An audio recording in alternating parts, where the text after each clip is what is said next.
On from Numa. Derek, if you don't know, Jeremy, he's from Steele Group, Matt's from Hrizn, and then Dave Lampel from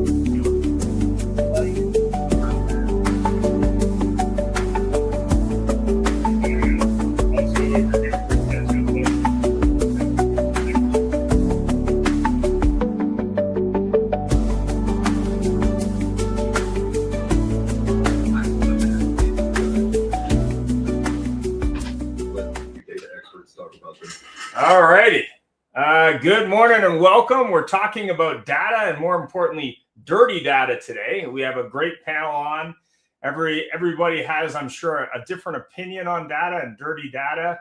But I know we were talking before the show, Peter, on dirty data. I mean, maybe you want to start with your opinion because I know we talked a little bit about it before we started. And good morning. Well, you know, as you all know, I've been doing a lot of the email marketing stuff over the years, and it's always been a problem. And today, it's even harder to send out emails, especially if your data is dirty. And when I was talking with Dave Lampel recently, he was telling me how when they really are kind of the leaders in doing the service marketing out there in the industry. He was telling me that when a dealer comes on board with him, before they send a single email, he goes through this extensive data cleaning process. And when he told me that he loses 50% on average, and maybe that number may be a little bit low or whatever, on data cleaning, that number blew me away. Because I'm thinking about it from a dealer standpoint. I'm a dealer, I'm in my DMS, I've got 50,000 records. I'm thinking, wow, I'm going to be able to go do some marketing. I'm hiring David's company to go out there and market for me. And all of a sudden he goes, oh, we ended up with half, you know. So dirty data is a big problem. And Dave was kind of an expert on that. Because at the end of the day is, if the data is dirty, you're not going to get inbox. It's really that simple. You can send out 50,000 emails. And if you're sending out 50,000 emails and half of them are bad, pretty much forget about any future success with email marketing. At least that's what I've seen. So let's start with Jeremy, because Jeremy's not only works for a dealer group, Steele Auto Group, he also is an expert in AI and data, probably, at least more than I am. So Jeremy, I know there's lots of opinions on data. Please introduce yourself and share what you think the best way it is for dealers like yourself to clean the data they have. Like what have you experienced? Yeah, appreciate it. By way of introduction, I've spent the last 15 years in data analytics, AI across aviation, energy, financial services. And in the last 5 years, I've been the VP of Digital Services and Analytics, like I mentioned, with the Steele Auto Group, and wrote a couple books on the topic. And teach technology strategy at the University of New Brunswick, but fairly new and still learning about the automotive retail space. A very interesting place to be. Best way, you know, I think, and I don't want to give away my whole thesis or won't have a lot to talk about, but in terms of a core shift, I think we need to stop treating data cleaning as just a periodic kind of spring cleaning initiative where we go in and try to deduplicate our customer records. We really need to view clean data as a byproduct of disciplined operational processes and to fix the source, not just the database. We need better governance at entry. So, you know, to Peter's point, if we've got a salesperson entering a fake email or a fake phone number to bypass a CRM prompt, no amount of, you know, technical wizardry is going to fix something like that. So we really need to let frontline folks know the importance of good quality data. Fantastic. So David Lampel, I mean, I know you talk a lot about data and you work with a lot of dealers. I mean, what's your opinion on the best way to clean data? I mean, what's your thought on this? Well, I think when you're looking at cleaning data, and especially with respect to DMS data, there's a number of parts to that need to be taken into account. First of all, you know, when you market, you're going to be marketing through several different channels, and each one of those channels has a set of different types of data cleansing and data hygiene that you can do for each channel. For instance, if you're cleaning for SMS, you have compliance, you have state and you have federal compliance that you need to work with. The same thing on emails, whether it's direct mail or phone calling. Each one of those has a significant set of different types of data hygiene that you can do. That hygiene really needs to be done every day. It needs to be put into focus, and it needs to be a process that is in effect every single day. When people move, when people change their numbers, et cetera, you can't wait a month, a quarter, a half a year. It's not something that you have the ability to do. Most of the dealers I have found really don't have any kind of a process, and a lot of the vendors don't have any process to really dig down and try to identify correct phone numbers, most accurate emails to use, addresses, where the vehicles are located, et cetera, across the board. So what happens is dealers spend a lot of money on advertising, and to Peter's point earlier, what we see is that if a dealer has 50,000 records in their DMS, it's not uncommon for them to have 25,000 that are valid, but even more so, we can find 10 or 15,000 that are valid. But then you have valid information for mail, and then you have different numbers of validation for email and different validation numbers for SMS. And if you're spending $5,000 a month on marketing, and that marketing is going to data that is incorrect or invalid or inaccurate in any way, shape, or form, you're wasting $2,500 to $3,000, $3,500 right off the bat, because the people are never going to get the message. Yeah, so 100%. That is critical. So we have Derek, the one and only from Numa on. So Derek, I mean, I know you guys work with a lot of dealers. What do you experience on the data front? I mean, what are you running into? So not the expert on data. I'm just glad to be here. No problem. Compared to the rest. What's your opinion then? Here's what's interesting. David's point about marketing dollars being thrown at customers that you're mismarketing to is crazy. When we look at opportunities and messaging, there's a couple of things that come into play here. I've talked about this before on the show, Ian, but one of the challenges that we're seeing is that there'll be a marketing company that'll come in, and I'm going to just, for instance, on the sales side, and they'll do some sort of bulk texting campaign out, and they're going to get a lot of opt-outs on that text messaging. And then so when they push that opt-out back through, now you've got a universal opt-out on your text messaging, and now we can't text the customer with an open repair order in the service department, right?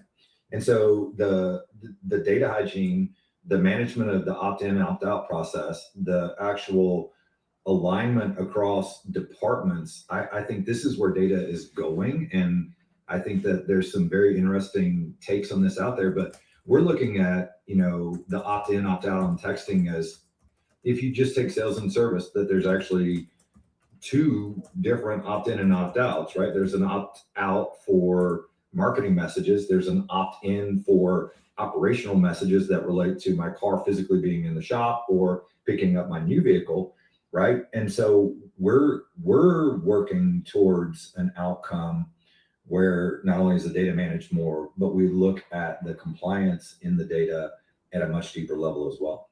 Fantastic. So Matt, I know you know nothing about the marketing side. What's your thought on marketing and data, since you're the marketing guy on the call? Definitely not a marketing guy anymore. The one thing when I left my last gig was I never wanted to manage dealer ad budgets ever again. But I mean, to one degree or another, everything is marketing now. Every person in the dealership is their own marketing company, et cetera. So I think, we operate in the AI space. We're an AI native company, founded in 2023. And, what we see is that fundamentally AI amplifies everything that it touches. We don't play in the sort of dealer to customer communication space. That's not our game. We're about empowering dealers to build extensive knowledge graphs and content infrastructure across their own web properties, whether that is their own website, their own social platforms, their own communication templates, et cetera. But we're not really trying to get in front of the customer. That said, AI is confidently incorrect about 50% of the time when you're dealing with frontier models, in the context that it's drawing from all of the open internet and whatever Joe Blow said on Reddit 3 years ago. And dealers right now are applying this into customer-facing communications with little to no understanding of the amplified slop that's happening in front of their customer across one or many of their vendors.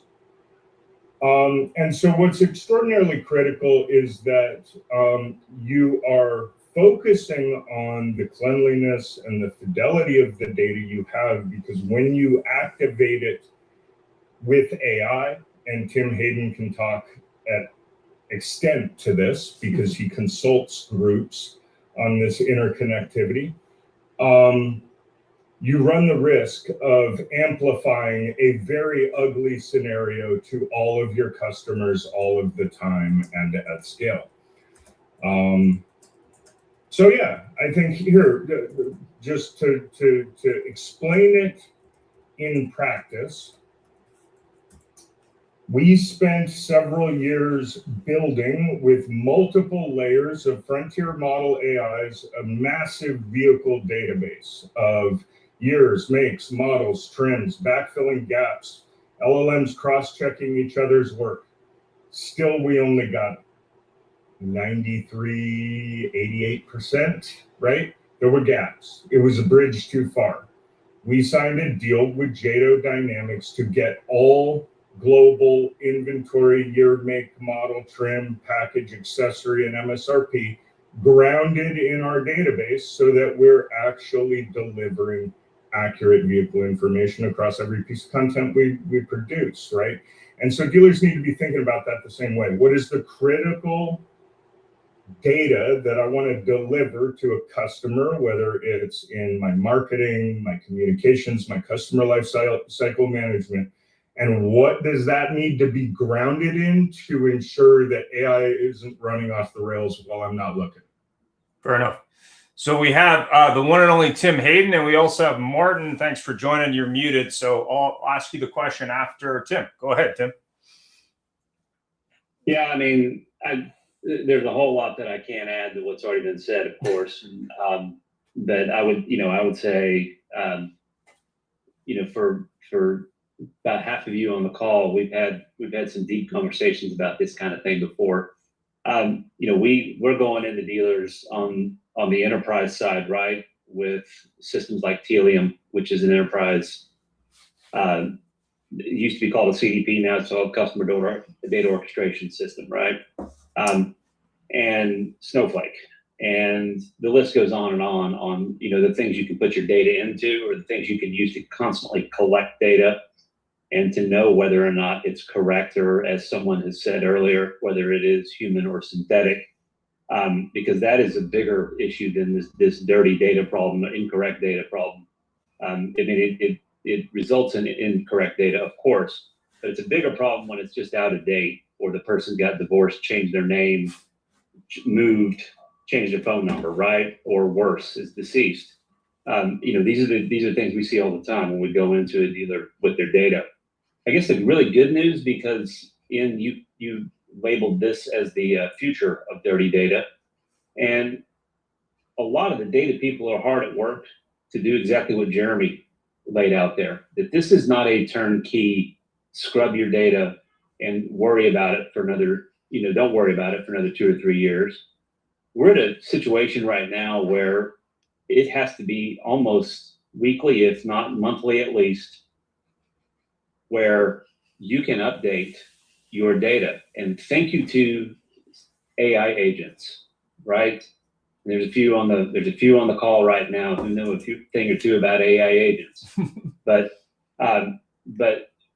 we have situations right now where Reynolds and companies like Data Axle, who've got always updated, always scored data. Automotive Mastermind, similarly, is got some very interesting data products. M1 Data and Analytics has got some fantastic data. And if you peel back the onion, all these companies end up selling data to each other and using each other's data. But from a feature standpoint, I'll use Data Axle. They have an MCP server. They have a graph set up that's connected to an MCP server that is allowing them, and they were in conversations with Reynolds with this. They have some other folks that are in conversations with that I'm not allowed to or at liberty to really share, about being able to have agents on one side understand where there are gaps or there are records that are X number of months or years old, and it might be just good to test to see if it's correct or not. That can then immediately, through that MCP protocol, be able to go and check that graph on the other side and quickly understand what needs to be filled in and be able to be updated. We're doing this with some very large groups right now who are doing the same thing with their Snowflake instance, having their Snowflake interact with an OEM's Snowflake, which gets us into the inaccuracies that exist sometimes with warranties and recalls and data that's being pushed from the OEM to the dealers, right? So, you can't point a finger in any one direction in terms of who made the data dirty, incorrect. I mean, I think dirty is a misnomer, just like hygiene is. It means something different to everybody else. Yeah. We're talking about accuracy here. We're talking about how fresh and accurate data is. So there are many ways to do this. There are many new ways to be able to make this happen. And I mean this with all the love in the world for people that are in the AI game, which we're about to get in that game here at Brain Trust, about to launch a platform.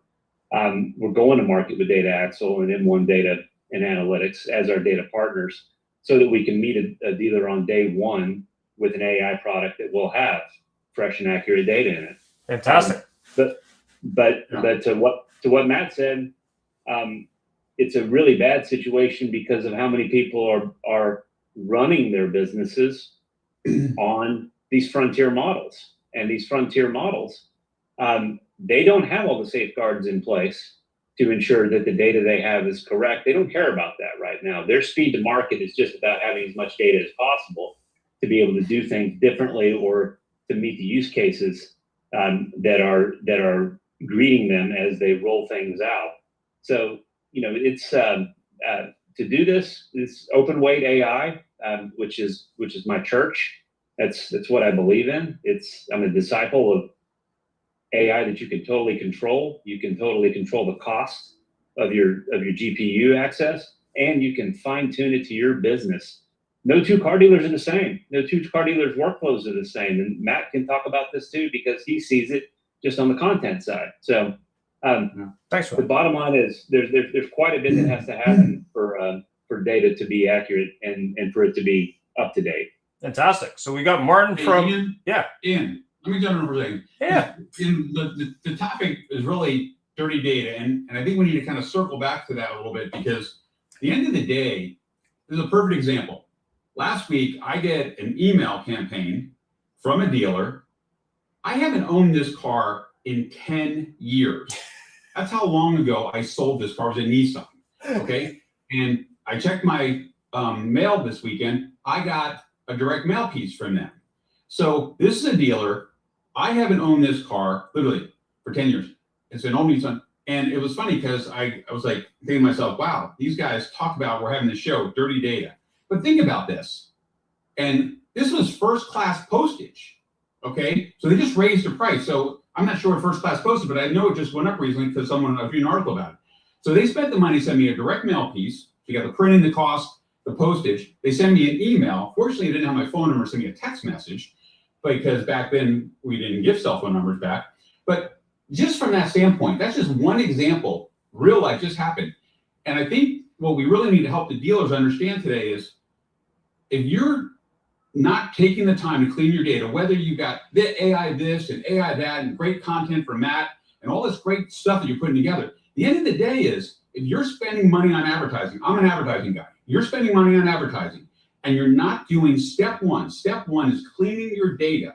So what I really want to do is focus this conversation about what we can do to help the dealers to clean their data. So when they're sending out money and they're sending out the campaigns, they're not wasting their money. Because at the end of the day, you're going back to your ad agency and say, hey, you guys suck. You need to get me any leads. Well, the reason why they suck is because they're sending out stuff to people who don't even own the car anymore. So, one the end of the day is this talk needs to be about how we're going to help them get their data clean and be more successful. Fantastic. Maarten, please introduce yourself. Talk a little bit about, I guess, exactly what Peter's talking about on the data side. Yeah. Also extending what Tim said. So from what we've seen at Core, dealer data is a mess. I think every dealership knows that. Their own data is unreliable at best would be probably the most diplomatic way to put it. And what we found is you have to create a mesh of enrichment options, because any one option that you're going to go ahead and enrich with, whether that's M1 data, Equifax, Peachtree, so on, no one source is going to give you full, complete information. It doesn't matter how great their information is, it's just not going to get you there. But having it where you have a way that you can triangulate information across these different systems makes it so you can go ahead and say confidently that you do have accurate information to go contact that customer. You do have accurate information to go ahead and say that this is the kind of customer you're trying to outreach to, and hitting them at the right time. Additionally, what we've found is, well, AI models are great and they get you to probably that 60% mark really, really quickly. And it looks fantastic getting to that 60% mark. They oftentimes can mask the areas where the model is hallucinating or isn't quite sure on what the answer is and is guessing in ways that don't necessarily match your business. If you talk to 12 different dealerships about how they operate, you're going to get 50 different answers. And the AI tools don't understand that level of nuance.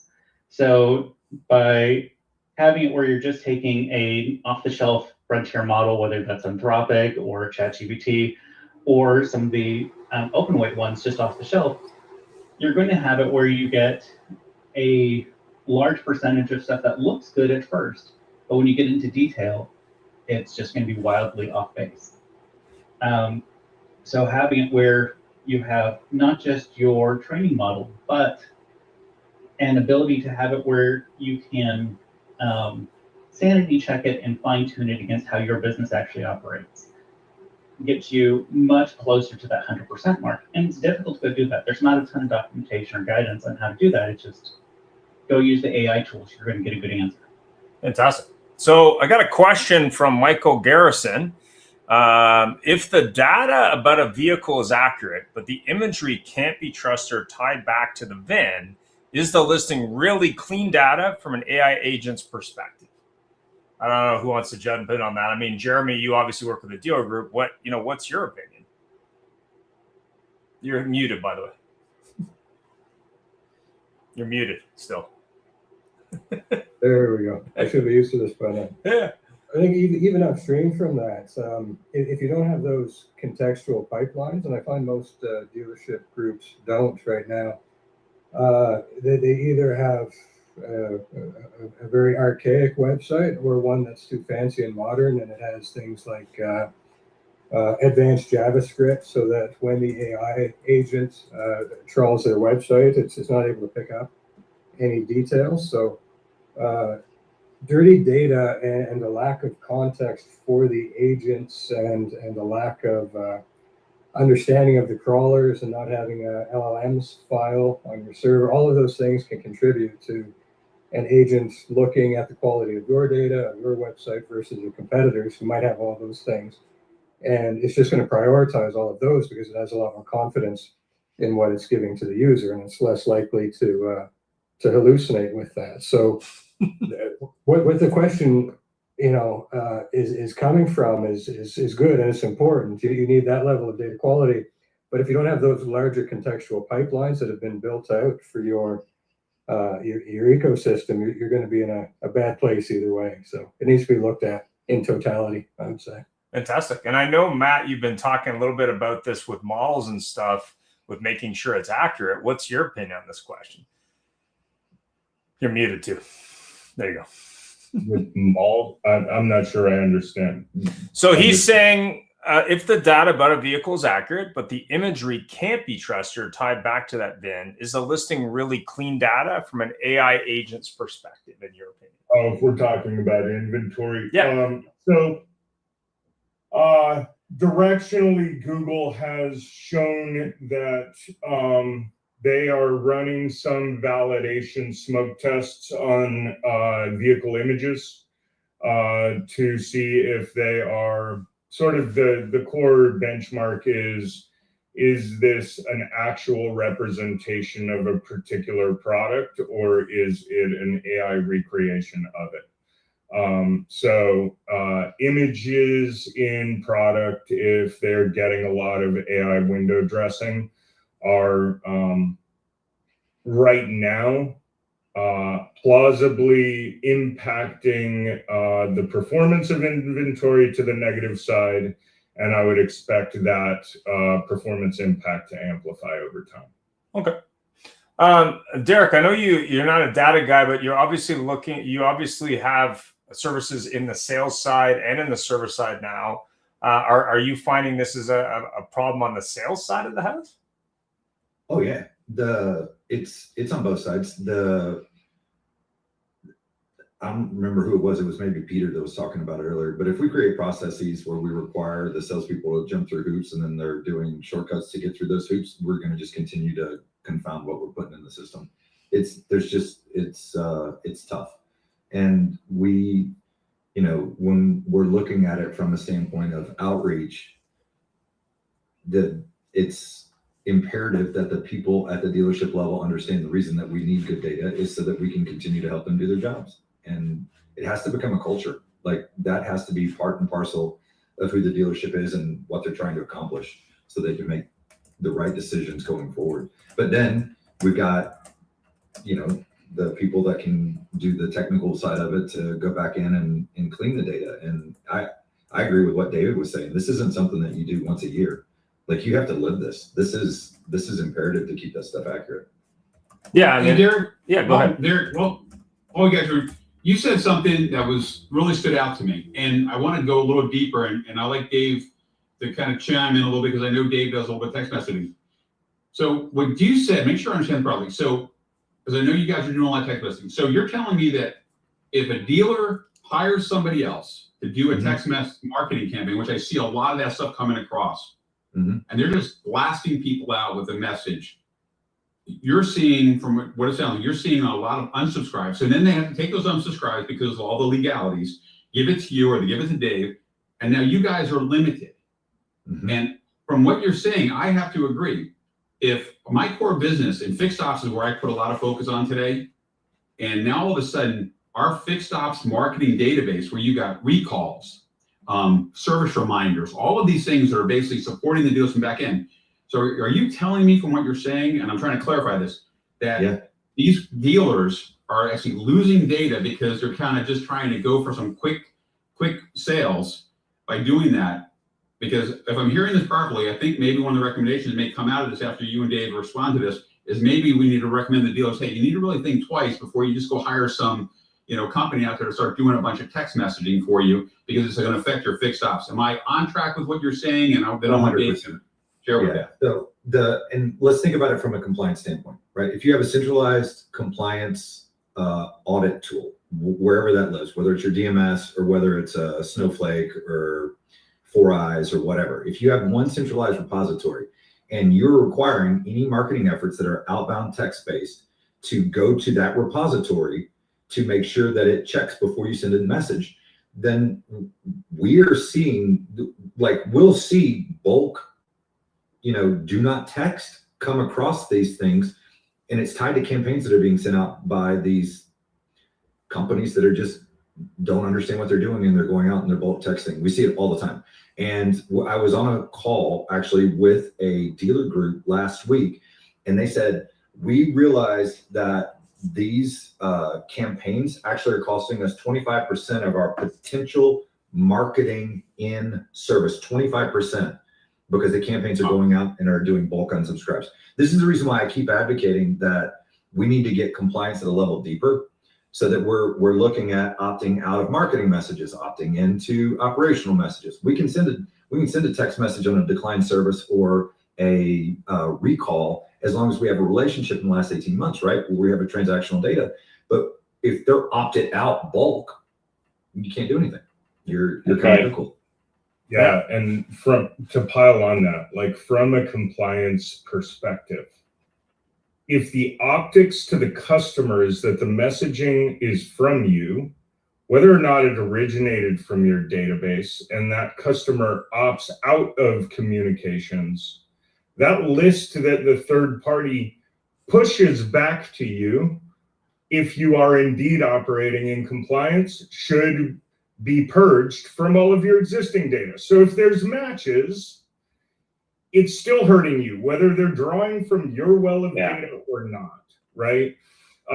So I think, I ran an article on an unrelated scenario. I wrote a bit of a frustration article on LinkedIn a couple of weeks ago about how compliance, in the interest of rapid sales and leveraging the fear factor to get quick closes, is crushing customer experience under its boot heel.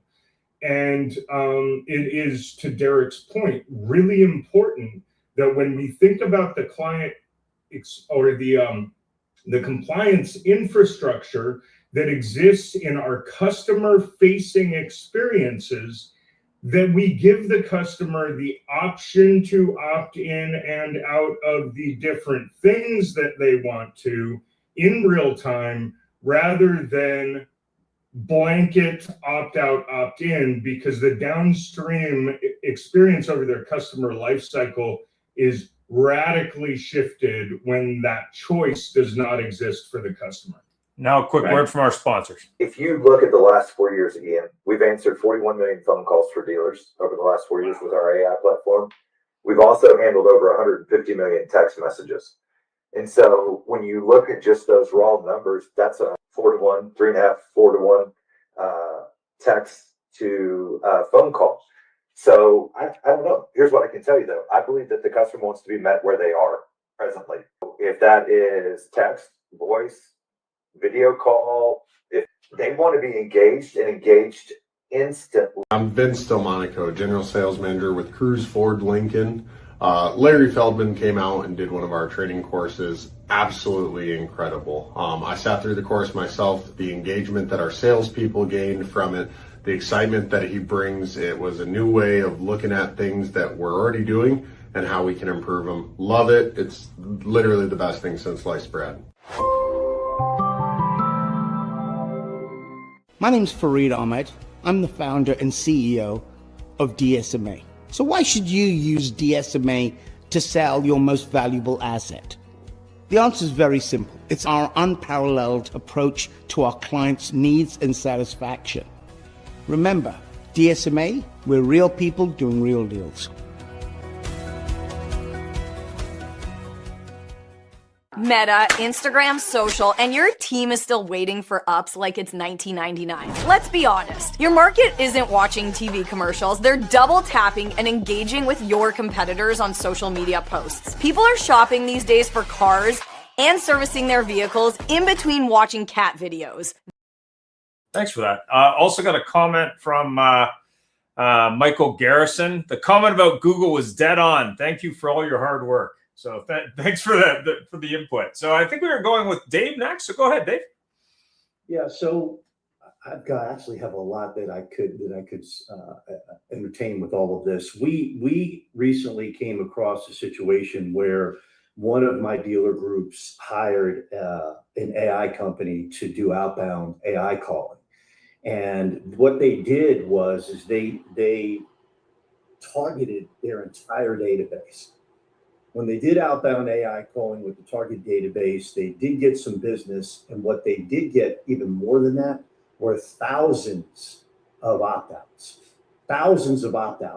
So in the situation we're in right now, where somebody opts out and it's a global opt-out across the board, to Matt's point, to Derek's point, across the board, is we got sent over. We were sent all of those opt-outs across the board. And those opt-outs had nothing to do with any of the marketing that we do across the board. And we had to figure out a way that we may be able to continue to communicate, because they lost thousands of customers to potential marketing, whether it's service marketing, sales marketing, different versions of marketing. There absolutely needs to be, and another group that we just had a meeting with last week, a big group, is working on specific opt-out language. So opting out for this type of a text or this type of a message. And I think that that's where the industry is going to be going and where it needs to go. Because unfortunately, the first group that we're talking about that hired a company just to blast their entire database is going to lose communication to thousands, literally thousands and thousands of their customers, because when they send over a global opt-out, there isn't a whole lot that you can do unless you specify exactly what the opt-out's for. And even that's a little murky.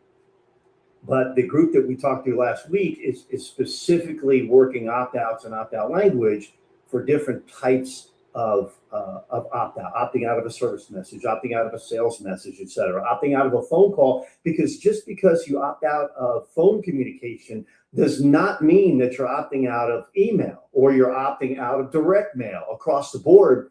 So that's what we are working to identify, to make sure that there are still communications. And our AI that we have built into our system at Dealerwing, we know that if the email is bad, or if they opt out of email, we can still text them. We can still send them direct messages. You can still call them. And each one of those is labeled in our dashboard, in our system, so that our AI engine knows what to stay away from as far as communication, and what we can still use going forward for communication. Because if you're using a company that does not have that level of expertise and detail across the board, and we're talking specifically about opt-outs, but it works with respect to data hygiene as well, you are not only going to be sending the wrong messages out across the board to the wrong people, where AI is actually going to amplify the incorrect data that you have, which creates a huge problem and a customer-facing problem and a compliance problem, but also you're going to have issues where you lose the ability to communicate and contact across the board. And a lot of times, and I'll end with this thought: if your vendors and the partners that you're using for this are not as transparent, so you can't see what they're doing and how many they're opting out. This dealer had no idea what that meant, this dealer group. Then you really don't know. You can't expect what you don't inspect, something that I learned decades ago and still applies today. If you don't have somebody that's providing you information with respect to the opt-outs, the types of opt-outs, the types of data hygiene, what exactly are they doing, and you're just taking their word for that they just removed X amount of people, then you've got a problem that you really don't even know exists. Right. So Jeremy, I mean, obviously you work with AI technology, you work with big data sets, you're an expert in the area. I mean, what are you guys looking at as best practices with opt-outs, with text or email or campaign-driven stuff? It's a little bit different in Canada than it is in the US. I think we have a little bit more flexibility, but we're in the same boat. We want to be very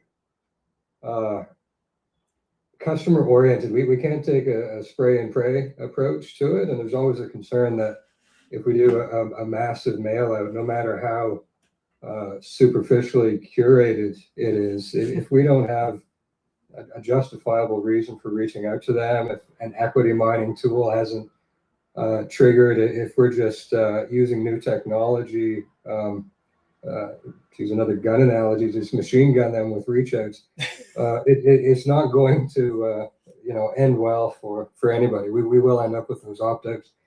And the point about amplification has come up quite often. I just reinforce that if we have 7 customer records for one customer, we don't really have a good view of what would interest them, what we should be focusing on when we contact them. So we got to get our house in order before we just hand everything over to the agents and hope for the best. Fantastic. So, you know, everyone knows there's an issue. Everyone knows that data can be an issue, however you call it. You know, how do you, you know, where do you start? Like when you're looking at it, you're going, okay, I know there's a problem, Houston, or whatever you want to call it. You know, how do you start fixing that problem?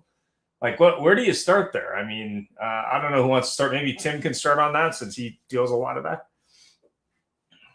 Well, I mean, I think when it comes to software, right, which usually is the leading, I would say, influence over the data question, right? Because it's either AI now, or it's still SaaS, or it's some big platform. The DMS and the OEM community, you know, giving you incentives to buy certain things. You know, I've been saying this for years, is discovery, is talking to the people that organizationally, operationally run the business, sitting down with them and having them explain what their workflows are, what their decisioning is, what their reporting is, quantifying it in terms of how many hours a week it takes to do some of these things. What is it that they want to do more, that they've proven works very well, even if it takes 3 hours to do it? What is working very well that they'd like to do more of? And then finally, what do they not want to ever do again?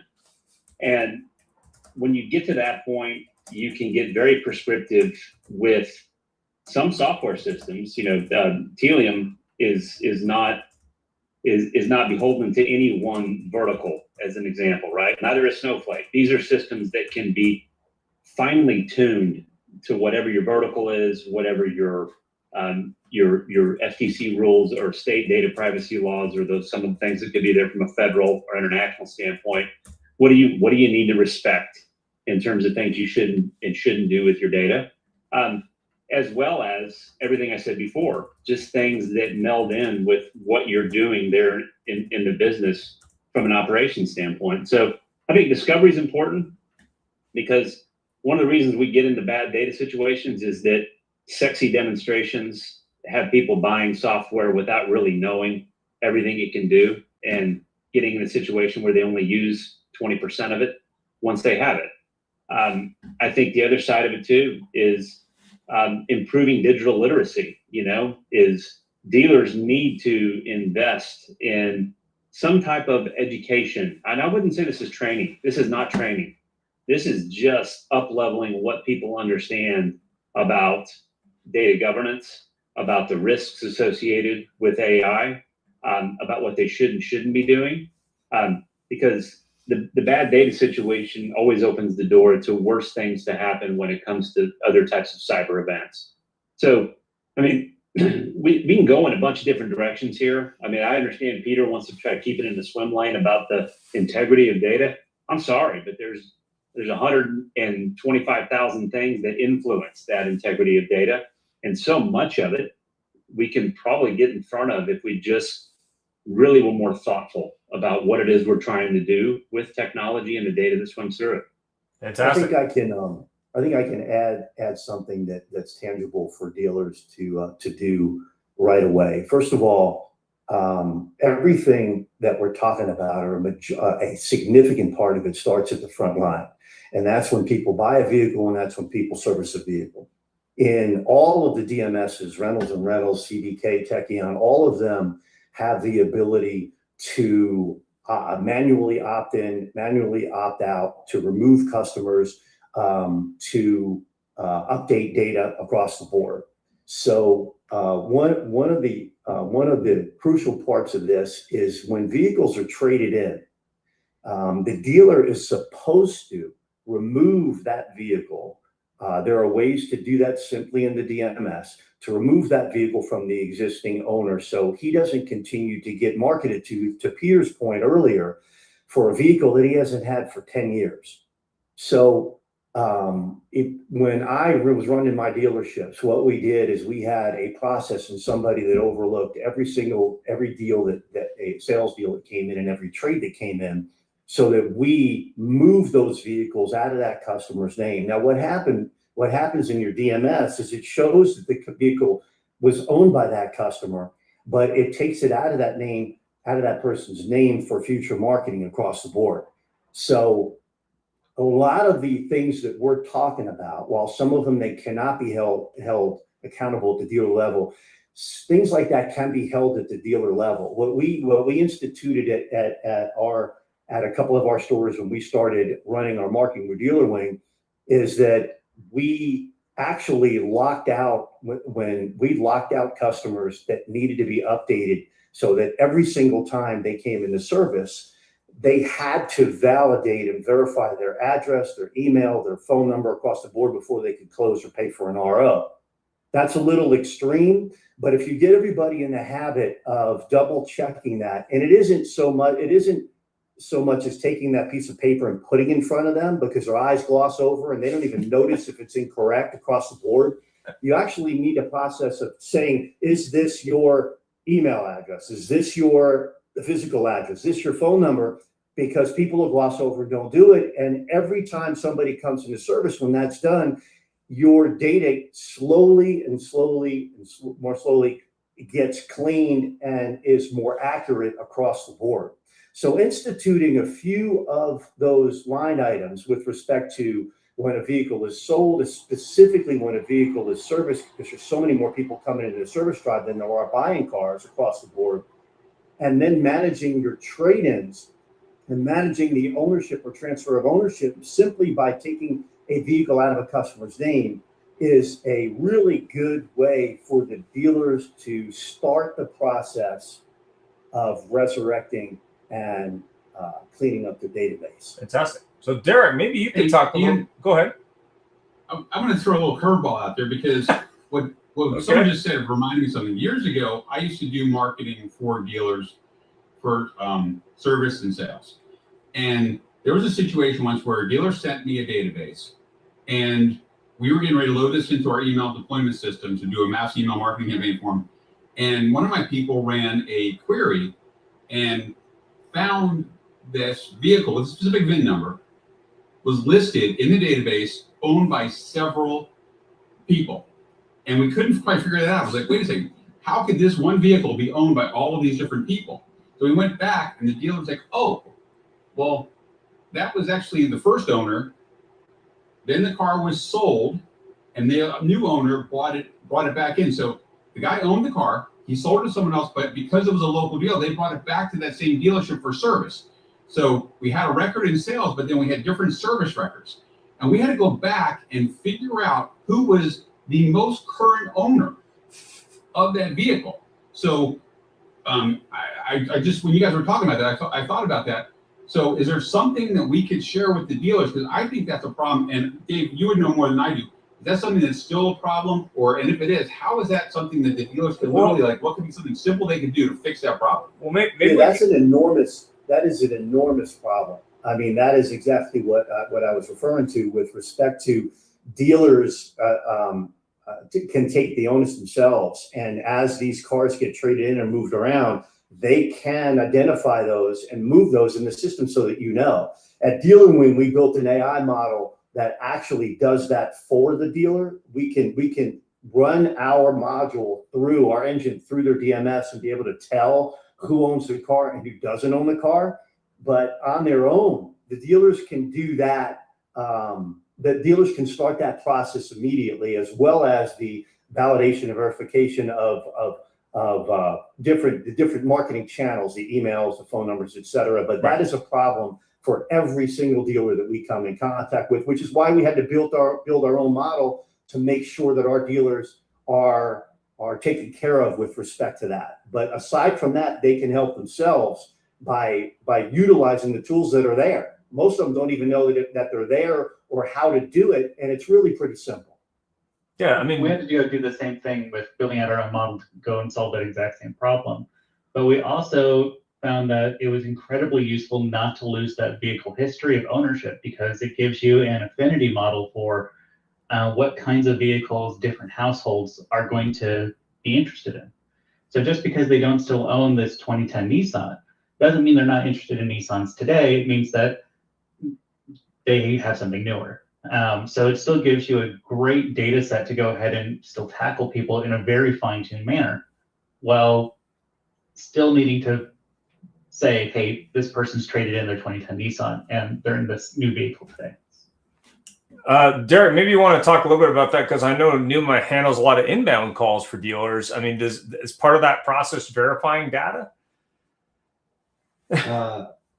No, not as good as it could be. Right. Just the reality, man. Yeah. We're taking what we're getting from the customer when it comes over, and Right. we're passing that information over to the CRM or the DMS accordingly. And we're working with the major CRM players to make sure that, we're deduping and that we're respecting all the data hierarchies and everything that goes on. But there's only a limited amount of data that you can get sometimes on those initial phone calls. Right. And so pushing that through, it does have the potential to cause a mess. Like we know it, we acknowledge it. I saw a crazy stat though, and this is mind blowing, and I'm going to screw it up, but it's on the CGG car dealership guy that just posted this. Car Wars did an analysis. I think that they said that 66% of inbound sales calls, which are like 25.5 million inbound sales calls, were actually getting answered, meaning like 33% were not getting answered. And so there is a point where having the AI that can actually answer those inbound sales calls, reference inventory, at least get the customer deeper in the conversation, we can pass that information along and then know that there is a little bit of a challenge in regards to making sure that data stays as pure as possible. Wow. So 33% of sales calls are just not answered at all. Look, 78.5% of all statistics are made up on the spot, and I'm loosely quoting something I saw this weekend from car dealership guy. So I'm telling you, if you want the So some are missed, a percentage. An exceedingly large amount of sales calls were missed compared to what's my perception in a dealership. If a sales call comes in, we think everybody's going to kill themselves to answer the call. Yeah. But to see that large of a percentage, whatever the number was, it was enough of a percentage that it kind of was a little staggering to me in regards to that. So yes, I think that there's always a challenge with that, and with any kind of interaction where we're passing data automatically back from the AI to the system, we have to be really super careful of it. So we're almost out of time. I guess we got time for one more lightning round, I guess. Peter, you want to ask a final question? Oh, and next week we're doing customer experience, just so you know. And if you haven't got your tickets for CX 2026 in Detroit, those are now available if you want to do Automotive News Congress and CX. Go ahead, Peter. I first of all want to thank all of our guests. It was fabulous. I'm just going to share a couple quick points. I think the dealer should take away from this. Step one, they should make sure they're doing validation of ownership. They don't know how to do it, research and figure out a way to do it, because I think that's an important thing just based upon my recent experience. The second thing that I took away from our amazing panel of guests today was this opt-out problem. So if you are thinking about using a company to do some mass text messaging, I know it's a hot thing, everybody's talking about it, then you need to watch. And if you see something going out there and you see this mass, opt-out problem, that you really have to pay attention to. So be careful of what you're doing, dealers. I'm warning you about that. And with regard to some of our experts on there talking about content, I think that was great information. If you are going to do marketing, don't just send junk out.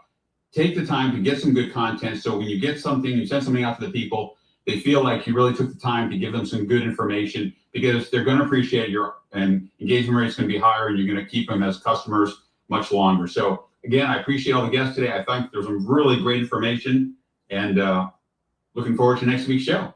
So let's start with Matt. What are your final thoughts on data and 2026 and dealers? My final thought is that customer experience is the moat that you have to defend going forward over the next 3 years. It is the one that's being most heavily exploited by third parties, including Carvana and so on and so forth. Okay. So for dealers making decisions in this space, how to cleanse permission and activate their data, the most important thing is to lean into what is the customer going to experience on the other end of this campaign, and does it continue to earn their attention on its merits?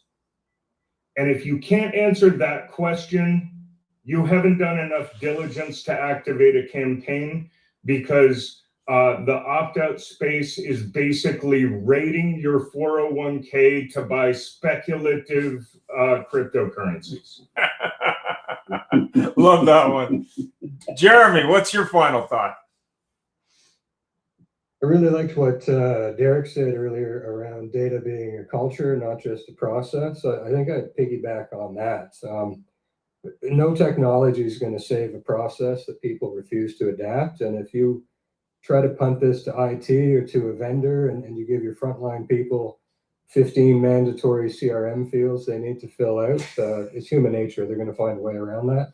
So you need to, have empathy and change management in mind as you're going down the path of cleaning up your data.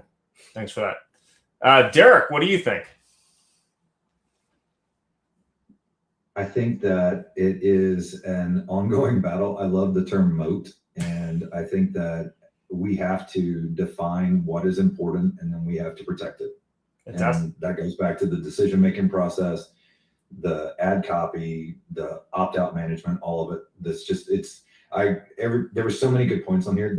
I really think that this thing could go on for another 2 hours and we would not run out of things to talk about in regards to this and where we're at with the data. So really great conversation today. Thanks.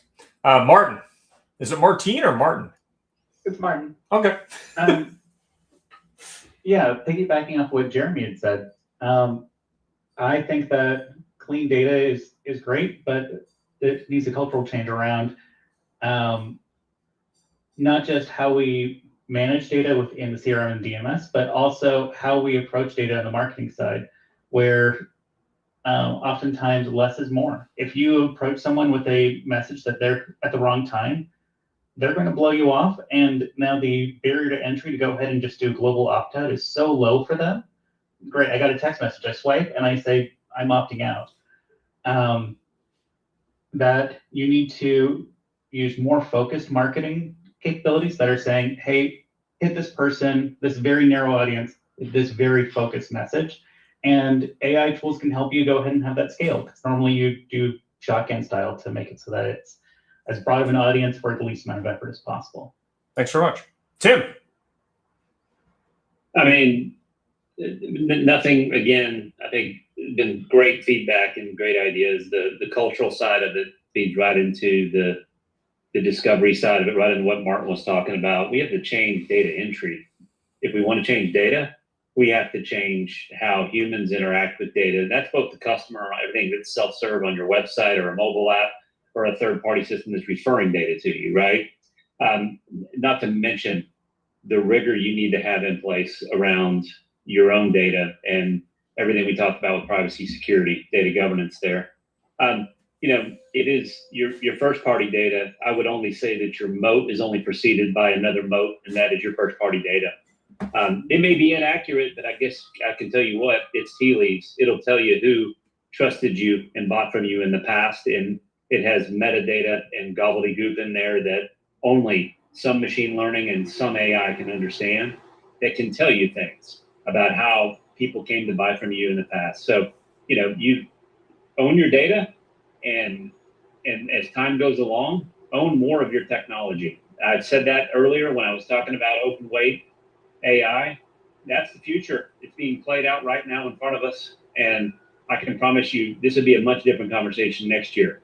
Own your data, own your AI, be future ready. And to Matt's last point, just make the experience frictionless. Happy customers make your employees happy as well. Happy employees make your customers happy. Happiness. Very, very good. Dave, final word. Final word. First of all, I do appreciate all of the input everybody else has given. Some of these comments have been outstanding. I think that the education on the dealer side as to exactly how to handle the data, how to update the data, how to take control of your own database is going to be paramount. I think when it comes to the marketing angle, knowing exactly that you got 20 appointments from that text message blast, but you got 250 opt-outs, to be able to educate yourself to understand exactly what that means and how that translates into future marketing opportunities for you across the board is a huge issue. I think that the education, the culture change, this isn't going away.